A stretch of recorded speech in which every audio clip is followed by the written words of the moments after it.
The Boston Bruins had a practice today, and Morgan Geekie is playing on the top line, and Matthew Poitras has been sent down to Providence. So buckle up, Bruins fans. I'm here to give you the latest info on your beloved Boston Bruins. If you've been liking my Bruins content, please leave me a like and subscribe. If you've already done so, thank you, and let's get into it.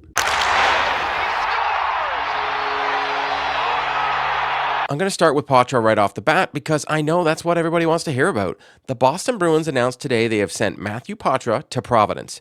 In 14 games this year, Poitras has 1 goal and 4 assists, which puts him 13th on the team for points, and that's 1 point ahead of Charlie Coyle. The reason I bring up the point totals is because I don't think they did this move because of production, because we all know the Bruins have had their struggles this season with goals. At first, when I saw the news, I was puzzled and wanted to make it make sense. Poitras, with little ice time he gets, was always generating offense and moving the puck up on the rush. Yes, he was doing a couple giveaways from time to time, but so was everybody else. He was also only averaging around 12 minutes a game, which is actually lower than the 13 he was getting last year. His faceoff percentage was sitting around 50%, but was a -4, and we all know he had his tendency for giveaways when trying to enter the zone. Unlike the veterans on the team that have seen the same habits, Poitras is on an entry-level deal and can be sent to Providence without clearing waivers. I think the only logical explanation for this move is they want Poitras to get more ice time. Along with that, he would get more power play time as well. I'm trying to find a silver lining around this move because it truly makes no sense, as I didn't look at Poitras as someone that wasn't performing well. But then I look at the Providence Bruins schedule, and they don't play till Friday. So then I become even more puzzled. The Bruins didn't activate any players in this move, and they didn't need any cap room either. So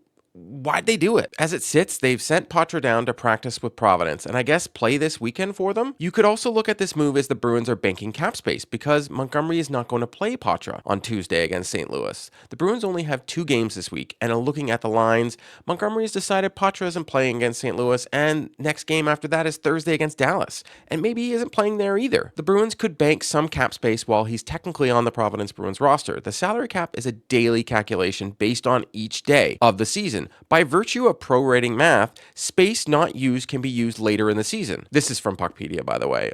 I'm not this smart. For example, if a team was $1 million under the cap for the first half of the season, they could be over the cap by $1 million for the second half. It's not exactly banking a lot of space, but if they do these types of paper transactions throughout the year, it could be a lot of space come trade deadline. I'm not sure this is what Boston is doing here, but I wanted to give all the scenarios because Providence not playing till Friday is just a bit weird. They also did this move after Montgomery had already spoken to the media, so no one could talk to him about it.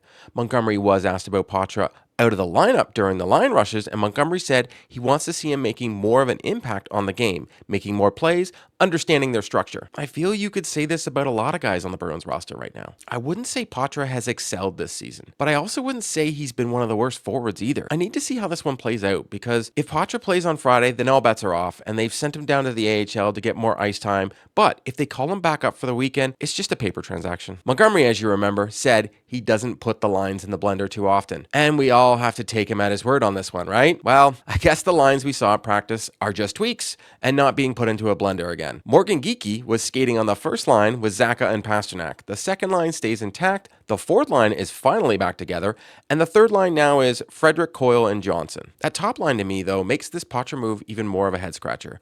I would have thought you try Poitras up on that line way before you put Geekie there. Geekie has struggled this season, to say the least, and has played on almost every line this year and found no place for himself. Geekie last year had 39 points in 76 games, and 17 of them were goals. So the Bruins hope this year that with given more ice time and in playing higher in the lineup, he would do better. So far, in 11 games, he has 2 assists, and a lot of that time was playing with Marchand on the second line, and he couldn't develop any chemistry. Geekie is the perfect bottom 6 forward, and in fact, the Bruins have a lot of those guys. But maybe, just maybe, playing with very high-skill guys in Pasternak and Zacha, he will find a spark. It can only be a good thing if Geekie finds his game and starts to contribute for the Bruins. Do I agree with the move? No. But at this point, Montgomery's just going to try everything to see if he can get this team to do anything. I would like to add, at practice today, Hampus Lindholm has now been moved up to PP1, and McAvoy has been moved to PP2.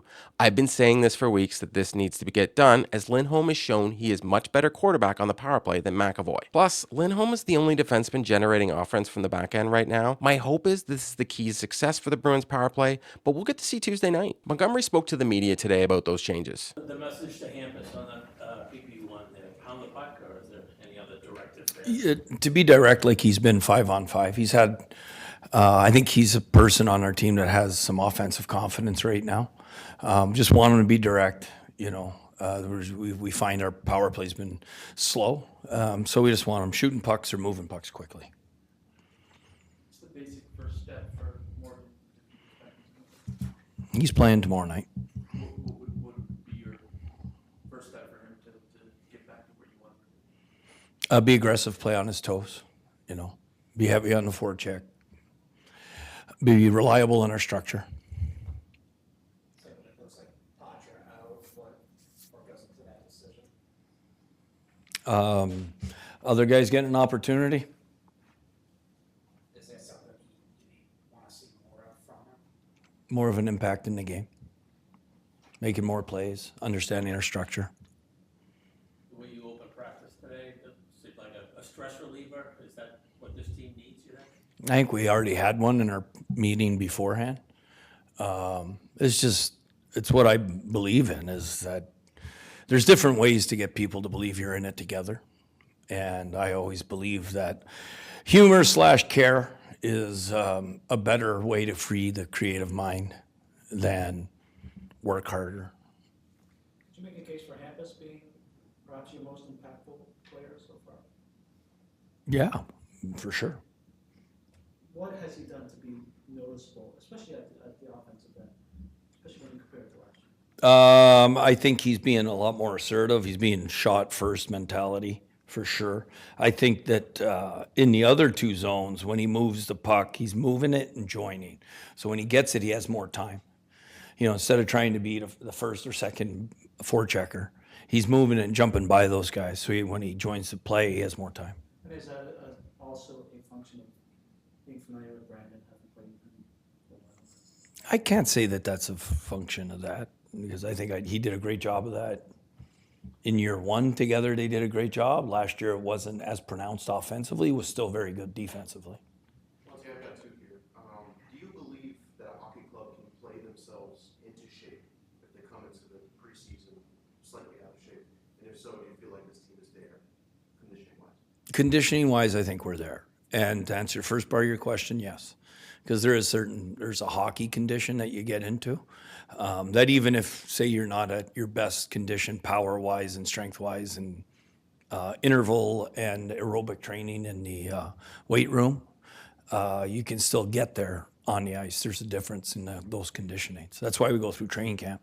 You guys aren't used to getting hit. You get hit, you understand how to play through a 45-second shift. The Bruins may be playing .500 hockey, but it's no secret they're struggling offensively and lack discipline on the ice. Fans of the Bruins and around the NHL are talking about the struggles of the Boston Bruins right now. There is a lot of hockey to turn this around, and the fact that they're in a playoff spot is a huge win for them right now. With their play, they should be at the bottom of their division and not in third place. The Blues are struggling as well, and the Bruins play them the next 2 out of the 3 games. My hope is they get their act together and go on a little run here, because they've faced enough adversity to start the year. That's a wrap on today's video. To stay up to date on all the news surrounding the Boston Bruins, please subscribe and drop me a like. If news breaks surrounding the Boston Bruins, be sure to check out the channel. If you've already subscribed to the channel, thank you, and I'll see you next time.